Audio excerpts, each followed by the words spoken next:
Pada video kali ini kita akan membahas kasus korupsi yang merugikan negara sebesar 271 triliun yang melibatkan suami artis papan atas Sandra Dewi di PT Timah Tbk. Sebelum kita lanjutkan video ini, mari silakan tekan tombol like dan subscribe untuk mendukung perkembangan channel ini. Terima kasih sudah menekan tombol like dan subscribe. Kejaksaan Agung RI terus mengembangkan dugaan tindak pidana korupsi timah dalam tata niaga komoditas timah di wilayah izin usaha pertambangan PT Timah Tbk tahun 2015 sampai tahun 2022. Berita terbaru, Harvey Muiz yang merupakan suami artis Sandra Dewi ditetapkan sebagai tersangka.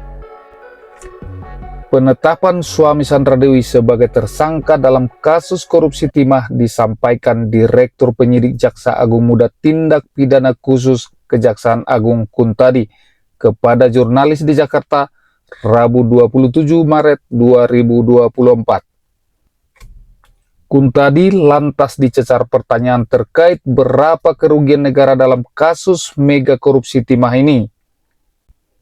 Setelah penyelidikan demi penyelidikan, kasus dugaan korupsi yang menyeret suami Sandra Dewi itu ternyata menimbulkan kerugian yang cukup besar. Kejaksaan Agung RI mencatat kerugian ekologis yang disebabkan atas korupsi itu mencapai 271 triliun. Angka itu berasal dari hasil perhitungan ahli lingkungan IPB Bambang Hero Saharjo.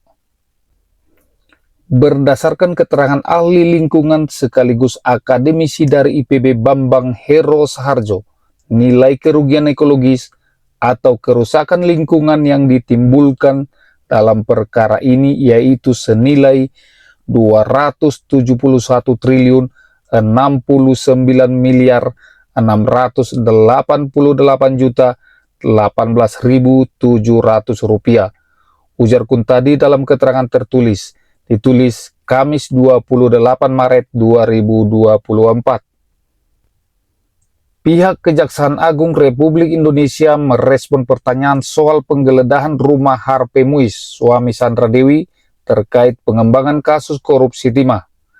Kuntadi menjelaskan, tersangka HM meminta pihak smelter atau pabrik peleburan menyisihkan sebagian keuntungan mereka untuk diserahkan kepada yang bersangkutan dengan cover pembayaran dana CSR.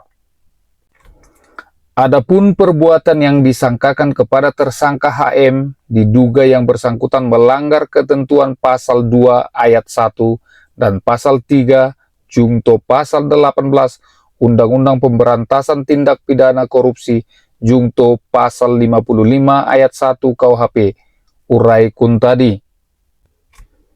Kuntadi membeberkan sekitar tahun 2018 sampai 2019, tersangka HM menghubungi Direktur Utama PT Timah dalam rangka mengakomodasi kegiatan pertambangan liar di wilayah izin usaha pertambangan PT Timah. Setelah dilakukan beberapa kali pertemuan, akhirnya disepakati bahwa kegiatan akomodir pertambangan liar tersebut di-cover dengan sewa-menyewa peralatan processing peleburan timah. Demikian Kuntadi mengakhiri penjelasannya.